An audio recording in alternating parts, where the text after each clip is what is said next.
Good day, 'tis I, Lord Pendlebury, and welcome to Evolution Sim Racing. Now, I know what you're thinking, that child has a lord on its arse, and you're quite right, it does. He's being a right pain in the arse as well. He's desperately attempting to get to the microphone. He's very interested in that. But yes, we are embarking upon a new day in Evolution Sim Racing World. We are starting Season 3 2024 in this highlights video. And yeah, where are we today? We are at the Circuit de Barcelona, Catalunya, and we are in the Super Formula Lights, much to the displeasure of Jeff Sharp, which is strange because he's obviously the one that solely puts the schedule together. That is a lie, as Jeff Sharp will not be happy with me if I don't clarify that he is part of a group of people that decide that. But yes, before that though, if you would like to come and get involved, if you're a member of iRacing, you can come and get involved in our league. There's lots of reasons. No, not over there. Over there, the baby can point. Jesus Christ, look at the size of that baby's hand. So I shouldn't have laughed at that because it was shit, but it made me laugh because I saw it on the camera. Anyway, there's reasons over there, and yeah, it's free to do. So yeah, you're more than welcome to come and get involved if you think you can defeat the mediocrity that's already on show. But yes, for now, let's get on with this week's highlights. Yay! Oh, for God's sake, why is the camera frozen? That is quite a poor screen. Oh well. Hello then, and welcome to the Circuit de Barcelona, Catalunya. We are approximately 15 miles to the northeast of central Barcelona here, obviously the home of the Formula 1. First race was here back in 1991 on the 29th of September. That was just 2 months and 4 days after I was born. Please don't steal my identity. So now that I'm nicely made, some of you feel older than you'd like. Let's take a look at the grid. And it was 'tis I, Lord Pendlebury, with the fastest time, just beating Ricky Worrell to that pole position by just a shade over 0.02 of a second. Jeff Sharp and Dan Slattery, they made up the second row of the grid, with Steve Moore and James Hurlow on the third row. We then had Jamie Nicholson in 7th, with Chris Hulse in 8th. I need to amend that because Chris Hulse is now back down into the AM category. Axel Edwards qualified in 9th, with Nelson Verdier in 10th. Anthony Marriott was in 11th, with Josh Levy in 12th. And last on the grid, Steve Everson in 13th. Well then, here we are, and they are off. Looks like a decent start there from Ricky Worrell. He's already alongside Pendlebury. Jeff Sharp going to be looking to make moves. Looks like they're 4 wide in the background there. Jeff Sharp looks up the inside. Is it 3 wide into turn 1? Not quite. Pendlebury tries to hang it around the outside, becomes the inside, but it's too late. Ricky Worrell leaves him space, but doesn't need to. Jeff Sharp and Dan Slattery side by side now. Sharp will have the inside line as they come up to turn 4. Dan Slattery tries to hang it around the outside. Slattery running higher downforce than Jeff Sharp in this one. And that has paid off there. He's now taking a look at Pendlebury up the inside. Oh, and it looks like we've got a spinner. Not Steve Everson, Steve Moore. He recovers. We'll take a look at that in a bit. Looking back to the front then, Ricky Worrell looks like he's started off quite nicely. Oh, and that is Pendlebury. Oh, somehow manages to keep out of the barriers, but that will tumble him down the order. Looks like we've got Nelson Verdier and someone else, Axel Edwards, side by side. Looks like they're side by side in the background as well. Chris Hulse and Josh Levy getting involved.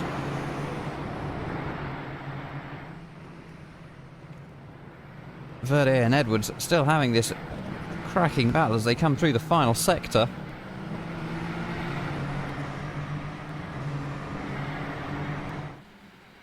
And that is 1 lap completed. Looks like things are getting up close and personal. Ricky Worrell, he's off in the distance, 1.7 seconds the lead so far. And that is James Hurlow up into 3rd place. Oh, Slattery looked to go back up the inside at turn 2, but nothing doing. Hello, I tell you what, looks like he's got a nice run on Jeff Sharp here as they come up to turn 4. Takes a look down the inside, but Sharp slams that door closed.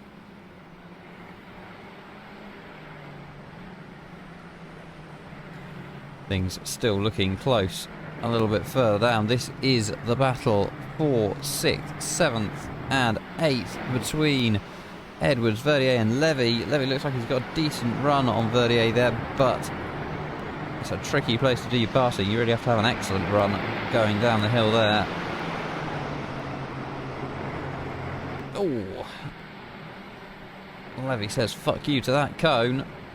Verdier takes a look at the inside line, gets it stopped nicely. Car complains under acceleration, but it looks like he's got that move done. Josh Levy looking to get involved as well now. So taking a look back then at the start, and you can see there it was a cracking start from Ricky Worrell, but keep an eye on that Jeff Sharp. Really starts to get that slipstream. Worrell's not covering off the inside, and Sharp, to be honest, he could have made it stick, I think, but opts for caution.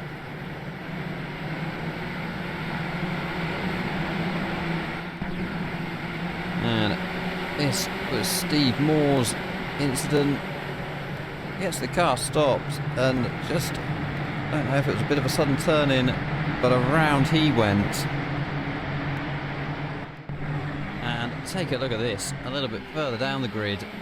We had them 4 wide, Marriott, Levy, Holst and Verdier down into turn 1. Absolutely cracking stuff from the 3 of them. Everybody kept it nice and clean. No off-season rust to dust off for this lot.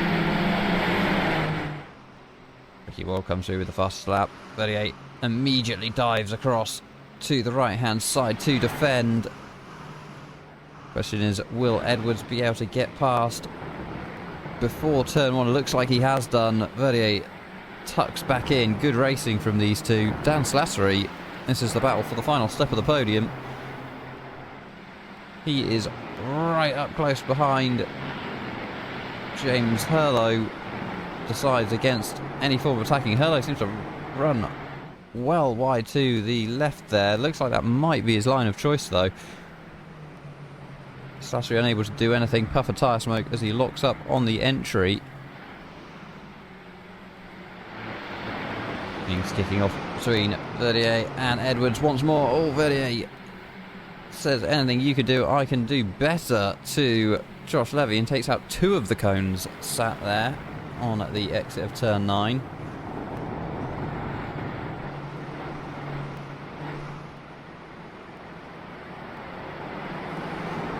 This trio inseparable in the first few laps here.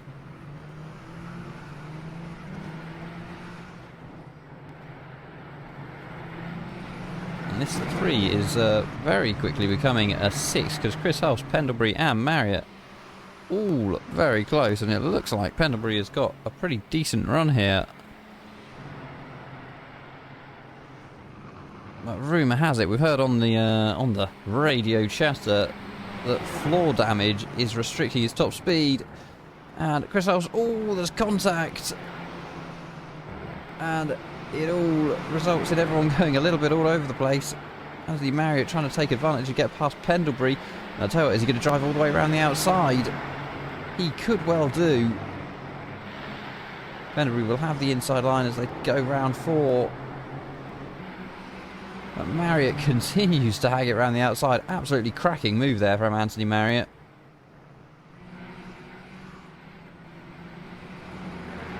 And he does get that job done. Pendlebury down to 11th now.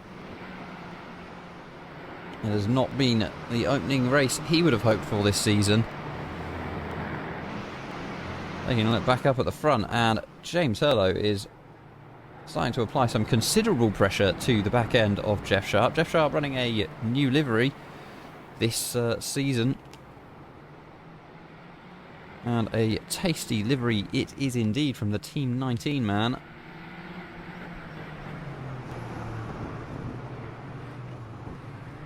Still looks though like the closest battle on track is this one. And you can see there Anthony Marriott looking up the inside of Chris Hulse as they come down towards turn 1. Chris Hulse looked up the inside of Josh Levy there, couldn't quite do anything about it. This has allowed Verdier and Edwards to scamper off into the distance.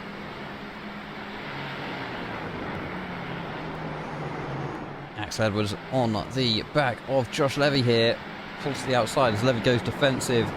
Around turn 4 they go. The site of that very famous accident between Lewis Hamilton and Nico Rosberg. Was that in 2016? Who knows?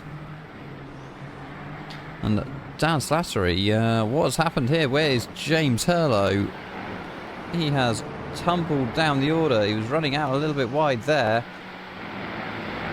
He was running in 3rd place, but that has all gone wrong for him.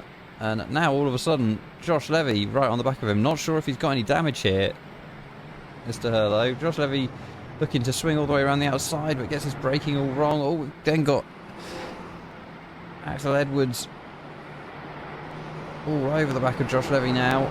Chris Hulse was looking to try and get involved as well. Dips a wheel into the gravel there. Hulse looks up the inside. Edwards leaves him space and then grinds along that sausage curb. And oh, there's contact there between Pendlebury and Edwards. Edwards spins it around nicely. Not entirely sure what happened, but that will not do Pendlebury's damage any good at all. And I'm sure it hasn't done Edwards much good at all. But Anthony Marriott now makes the move on Pendlebury. Gets it done well before the braking zone for turn 1. Pendlebury drops back down to 10th now. And here we have a replay of Axel getting in stride, runs wide, grinds along that sausage curb, and then a little bit of netcode between himself and Lord Pendlebury, which drops him right down the order. Unfortunate stuff there for Edwards.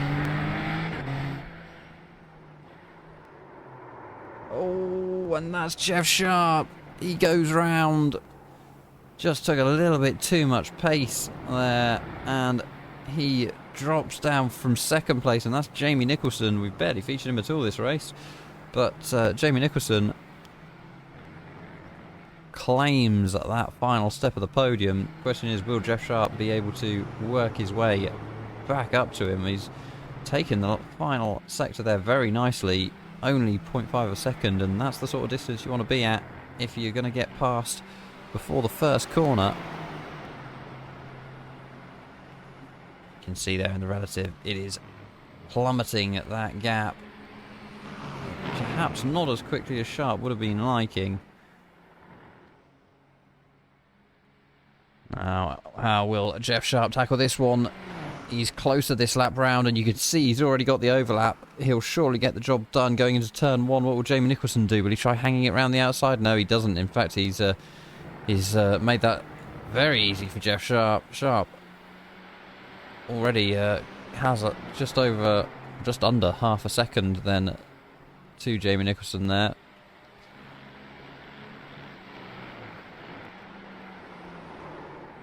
And something has happened to Jeff Sharp again, because Jamie Nicholson is back past him, this time by nearly 3 seconds.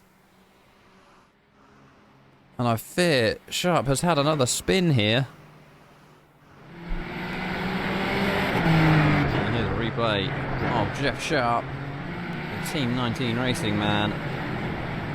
Swings the car around a bit too quickly, spins up the wheels nicely to get all the way around. Very nice recovery there from Jeff Sharp. That will bring those wheel tires up a bit. You want to be a little bit careful over the next couple of turns. Just take a quick look at the battle between Edwards and Levy, and what timing that was. Oh, and there's big contact there. Levy goes round. And this is Josh Levy looking to make a pass on Axel Edwards. And Oh, Axel Edwards' car made of absolute granite by the looks of things. He was completely unaffected, but Josh Levy sadly was not. On to the final lap at this point. Side by side they go. Good battling from these two. Hello looking to swing it all the way around the outside, and does so very nicely indeed. Perdier, what can he do? Locks up a little bit. He's right up under his gearbox here though.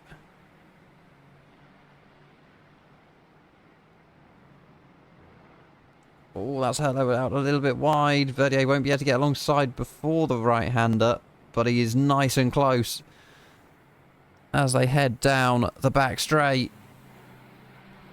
Hello remains staunchly defensive. Oh, but he's a bit late on the brakes, and that will give him a slowdown. And Verdier will take that that position, and Hurlo I doubt will be able to make it up before the finish line, but we will cross to our winner, and well, that's Dan Slattery absolutely ploughing his rear end. Good old win that from Ricky Worrell. Dan Slattery was closing in there towards the end of that one.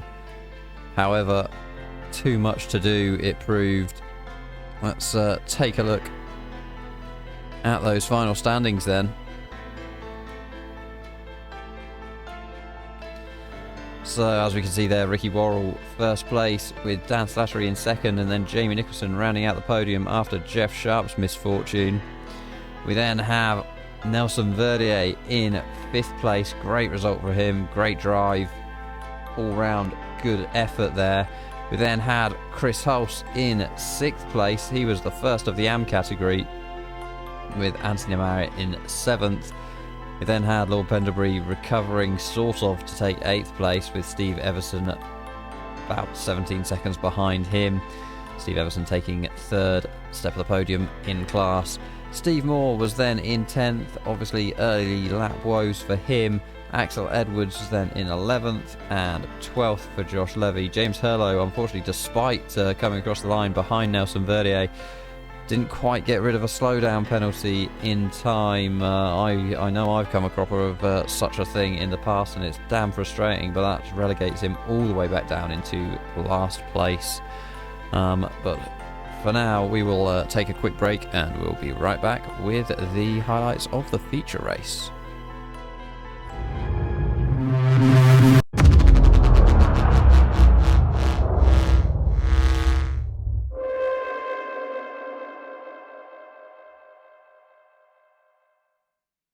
Well, hello then, and welcome back to wherever we are, the Circuit de Barcelona, Catalunya, for round 2 in the Super Formula Lights.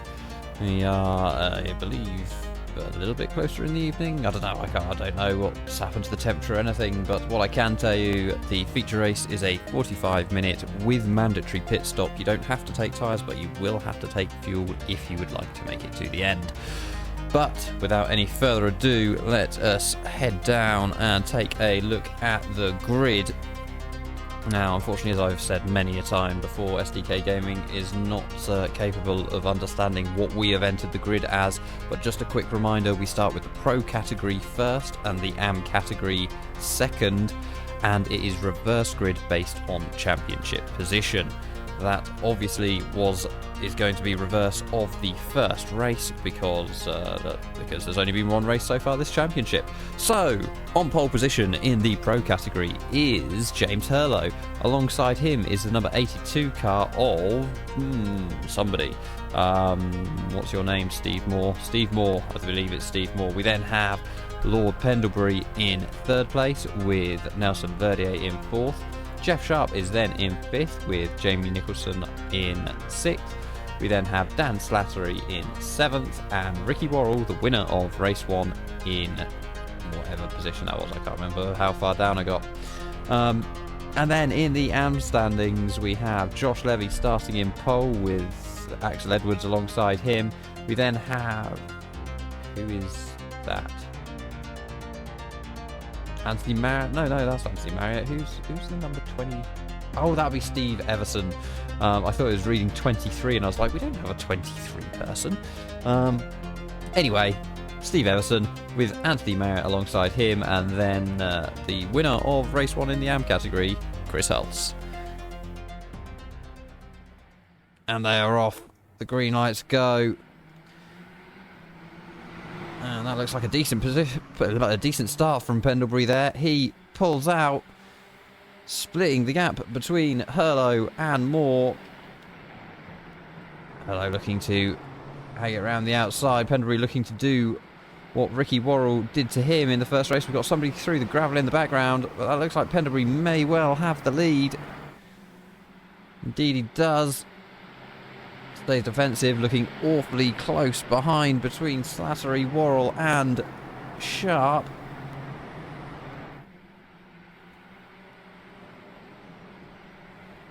Thunder down towards turn 5. Bit of a lock-up from a couple. I think Verdier and Hurlo were the guilty parties there.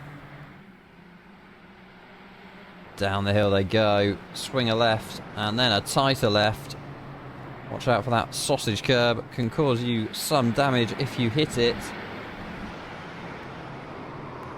Oh, sounds like we've got chaos. We do have chaos. That's Jeff Sharp tumbling down the order. There he is. Disaster for him. And cones absolutely everywhere.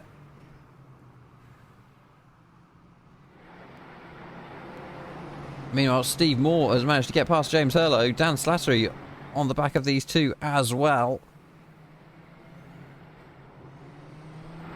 Oh, Hurlo runs a little bit deep into the first part of the chicane. That affords Steve Moore some what is going to be very valuable space as they charge down to complete the first lap. Dan Slattery looking to the inside of James Hurlo. We've also got Jamie Nicholson pulling out from behind Ricky Worrell. I think Ricky Worrell must have damage going off of the speed he is travelling at. And Dan Slattery completes that pass up into the podium positions for him. So taking a look back at the start then.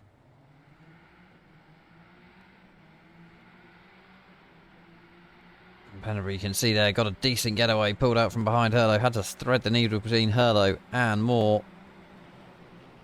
Sharp looking to the outside of Moore and did a very good job of getting around the outside of Moore. Lovely little move from him. Hurlo and Pendlebury remained side by side as they went round turn 3 until Pendlebury eventually won out. Well, this is what happened to Axel Edwards.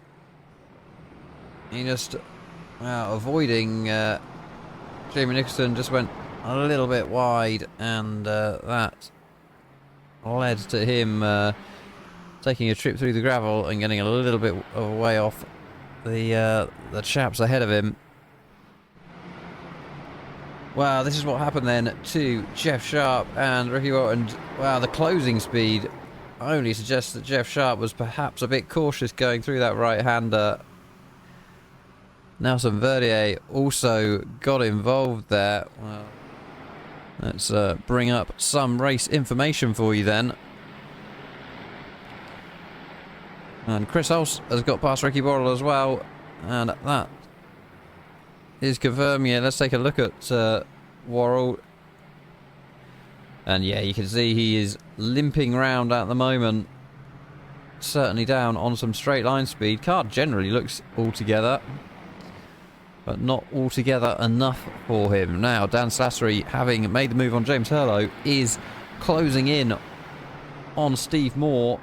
Down the back straight they go. You can see Pendlebury's already a way off in the distance.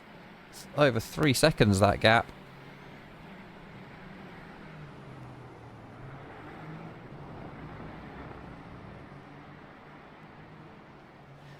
And Nelson Verdier, he got caught up in all of those issues as well. And you can see he has jumped back to the pits.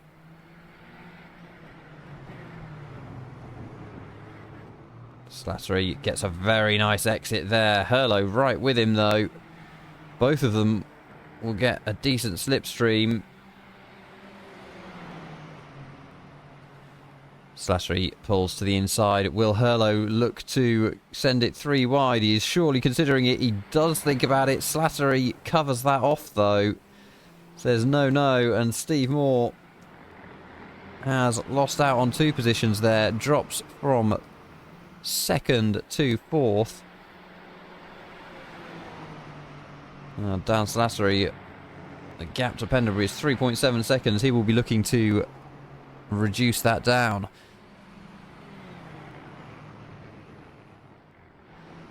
Ricky Worrell fighting it out here, but these 3 have all closed in on him, and Anthony Marriott looking to send it up the inside of Axel Edwards. Great bit of opportunistic driving there.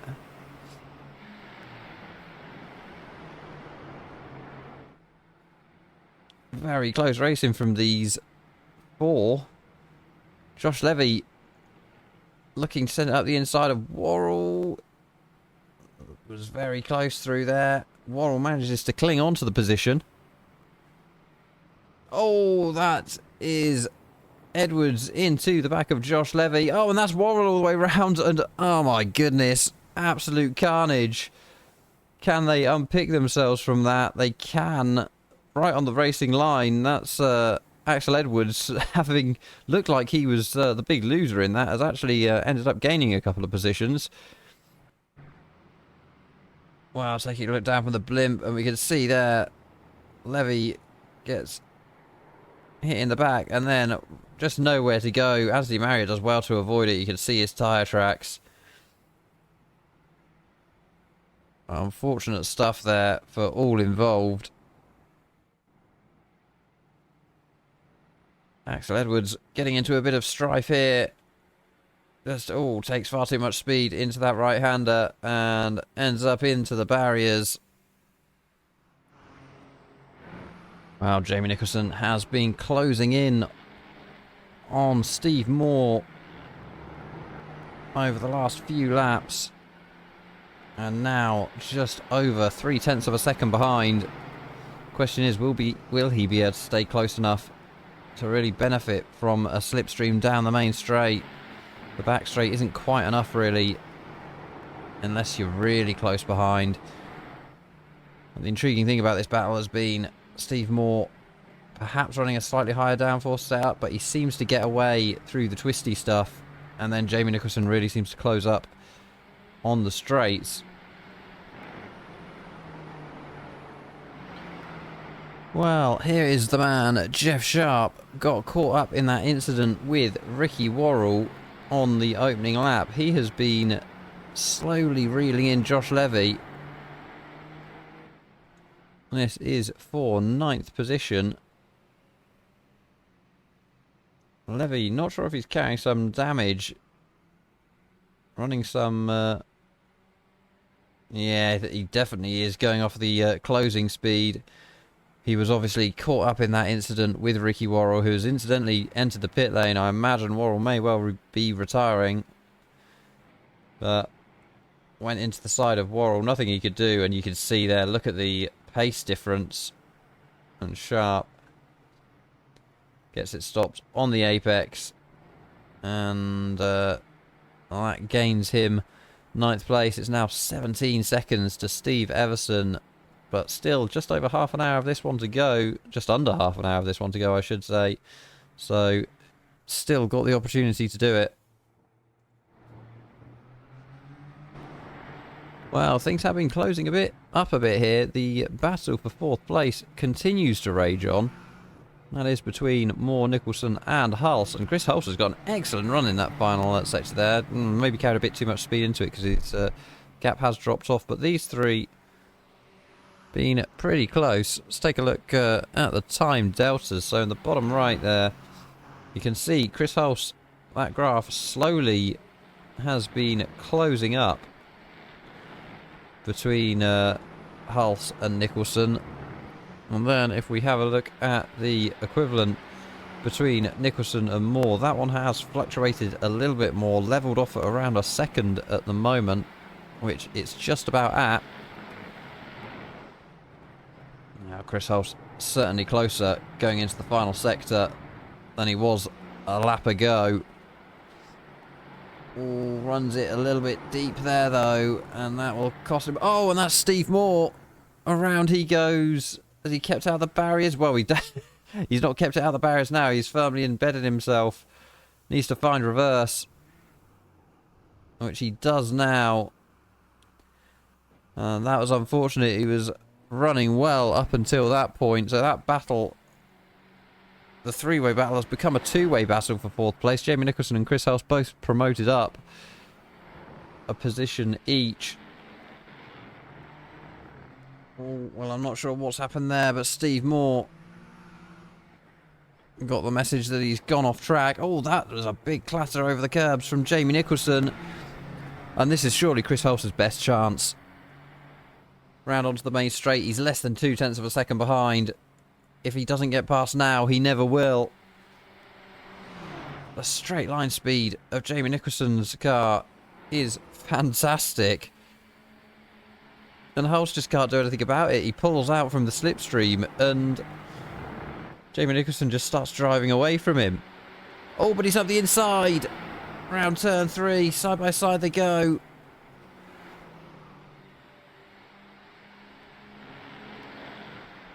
Hard onto the brakes for turn 4. Still side by side. Jamie Nicholson looking to send it up the inside, but can't quite. And Chris Hulse, after laps of perseverance, has got that 4th place. He is already, of course, leading the AM category. But he now takes the position away from Jamie Nicholson, and now he's going to really have to push hard to try and break the toe that Jamie Nicholson will undoubtedly get down the main straight. You can see there, look at the relative. Oh, well, Chris House has made a bit of a mistake there, and that is not what he wants. Oh, he's out into the gravel. Can he save it? He can, but Jamie Nicholson sweeps around the outside. And that will be bitterly disappointing, having worked so hard. And now he dives into the pit lane. Wow, there is Lord Penderbury, the leader, came in with about a 5.5 second lead, I think it was, at the time. Dan Slattery also in the pits.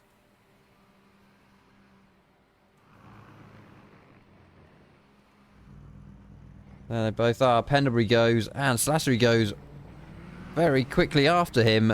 That gap looks like it is significantly reduced. Penderbury opting for tyres and Dan Slattery opting against tyres, and that could well have been the difference. We'll take a look at their pit stop times.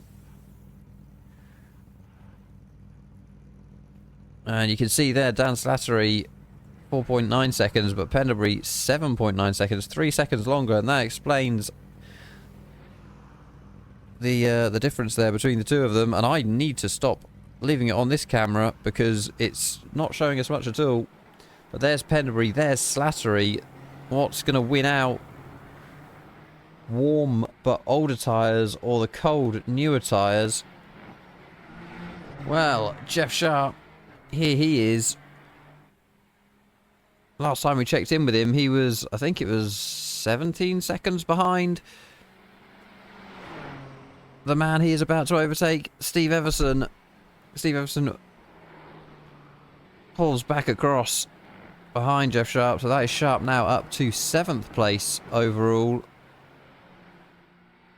Well, we join Penderbury then on the final few turns throughout the final sector of this one.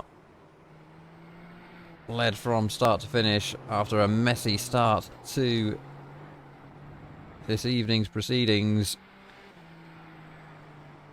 In race 1, he makes amends and claims the victory in race 2. Dan Slattery, he'll come home shortly after him, but Anthony Marriott has been closing down that gap to Chris House. Oh, big old puff of smoke ahead of them. Can Anthony Marriott do anything about the Chris House problem that has been slowly getting bigger and bigger in front of him?